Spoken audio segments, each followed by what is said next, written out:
तो ये चीज़ समझ में नहीं आती कि कभी-कभी ऐसा लगता है कि पैसा ही सब कुछ है और कभी-कभी ऐसा लगता है यार पैसा है, तो वो एक टेंशन भी है। क्योंकि जब हम लोगों को देखते हैं कि इसके पास तो बहुत सारा पैसा है और फिर जब हम उसकी लाइफ़ को देखते हैं यार ये इस तरीके की लाइफ़ जी रहा है इतना पैसा होने के बाद, तो उससे अच्छा हम लोग ठीक है, हमारे पास पैसा नहीं है। तो ये चीज़ कहाँ ऐसा क्या होता है कि जो ये चीज़ लोगों को फेस करनी होती है? बिल्कुल सही आपने ये जो पूछा है ना, बहुत सही पूछा है, क्योंकि ये इस फेज़ से मैं भी गुज़र के आया हूँ कि हमें कई बार तो पैसा बहुत अच्छा लग जाता है और जी, कई बार ऐसा लगता है कि यार कुछ नहीं करना, पैसे पैसे कमा के रखा क्या है। जी, हम मतलब झूलते रहते हैं इस चीज़ में। जैसे किसी की अच्छी लाइफ देखी, अच्छा लाइफस्टाइल देखा, किसी की हमने मर्सिडीज़ देख ली, तुरंत देखना हम एकदम से ऐसे चौड़े हो जाते हैं कि नहीं यार अब तो पैसे ही कमाना है। किसी की सुंदर सी गर्लफ्रेंड देख ली तो, और वो पैसे वाला है, तो मन में तुरंत आता है 100% आता होगा कि यार इसके पास ना पैसे की वजह से इतनी सुंदर मतलब बंदी है, तो मेरे को भी पैसा कमाना। उस दिन आपको पैसा एकदम बहुत अच्छा लग जाता होगा। फिर क्या होता है कि किसी दिन आपने किसी साधु संत के संपर्क में आके, धोखे धड़ाके से किसी सत्संग के संपर्क में आके, उस दिन आपको पैसा बिल्कुल बेकार लगने लग जाता होगा। या कभी कभी आपने पैसे से बर्बाद हुए लोग देखे होंगे, तो फिर आपको पैसा बुरा लग जाता होगा। तो एक्चुअल में मैं सच बताऊं, लक्ष्मी कभी भी विनाश का कारण नहीं हो सकती। अगर लक्ष्मी विनाश का कारण होती तो फिर सबसे ज़्यादा बर्बाद कौन होता दुनिया में?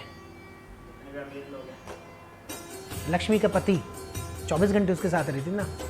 सबसे ज़्यादा बर्बाद तो भगवान विष्णु होते ना। सबसे ज़्यादा नारायण बर्बाद होते। अगर लक्ष्मी कहीं विनाश की जड़ होती तो नारायण तो कभी बर्बाद हुए?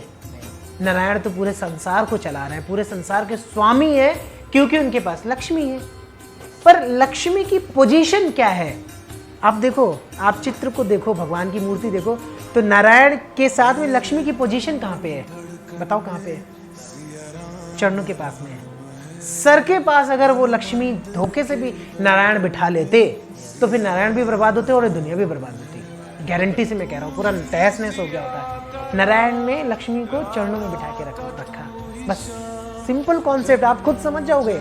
आप अपने हिंदू धर्म से ही सब चीज़ें समझ सकते हो। सनातन धर्म को इसलिए मैं बहुत प्रैक्टिकल धर्म मानता हूँ, क्योंकि नारायण चरणों में लक्ष्मी को लेके बैठे हैं, इसलिए पूरे साम्राज्य, पूरे दुनिया पे राज कर रहे हैं, वो भगवान बने हैं। और हम क्या करते हैं? सिर पे बैठा लेते हैं लक्ष्मी को। पैसे को सिर पे जब जब चढ़ाओगे आप बर्बाद हो जाओगे। पैसे को आप, मैं ये नहीं कहूँगा चरणों में रखो, पैसे को आप उसकी जगह पे रखो, यूजेस के लिए रखो। सिर पे मत बैठाओ, सर पे ऑलवेज प्यार रखो, तो आप ऑलवेज सक्सेसफुल रहोगे। तो पैसा विनाश का कारण नहीं होता, पैसे को यूज करने का तरीका कैसा है आपका, वो विनाश का कारण है। पैसा नेगेटिव नहीं होता, उसको यूज करने का तरीका अगर आपका गलत है। पैसा आया और आपके अंदर अहंकार आ गया तो आप बर्बाद हो जाओगे। पैसा आ गया और आप मद में इतना चूर हो गए, इतना ज़्यादा आप में ईगो आ गया कि आप अपने पेरेंट्स को कुछ नहीं समझ रहे हो, आप अपने दोस्तों को कुछ नहीं समझ रहे हो। वो दोस्त जिसके साथ चड्डी में घुमा करते थे, गले में हाथ डाल के, और वो बेचारा गरीब ले गया, तुम्हारे पास पैसा आ गया, तो वही बंदा जिसके गले में हाथ डाल के आप घुमा करते थे, आज तुम चौड़े होकर घूम रहे हो उसके आगे, उसको कुछ समझ नहीं रहे हो। तो कुछ दिन में वो पैसा तो चलने, उसकी तो फितरत है चलने की, वो आपका दूसरे वाले दोस्त के पास पहुंच जाएगा। तो पैसा यूज करने का अगर सही तरीका पता होगा तो आप ऑलवेज सक्सेसफुल होगे, प्रॉस्पेरिटी रहेगी आपके पास में। तो पैसा तो खूब कमाना है। एज अ यूथ मैं बोलूँगा, कतई नहीं बोलूँगा कि आप जाके हिमालय में बैठ जाओ, खूब पैसा कमाओ, लेकिन उस पैसे को सही तरीके से कमाओ और सही तरीके पे लगाओ, सही तरीके से खर्च करो। अगर ये दोनों चीज़ें सीख गए, सही तरीके से कमाना और सही तरीके से खर्च करना, तो फिर देखो आपसे ज़्यादा तो राजा कोई होगा ही नहीं, मुझे काटोगे एकदम चिल।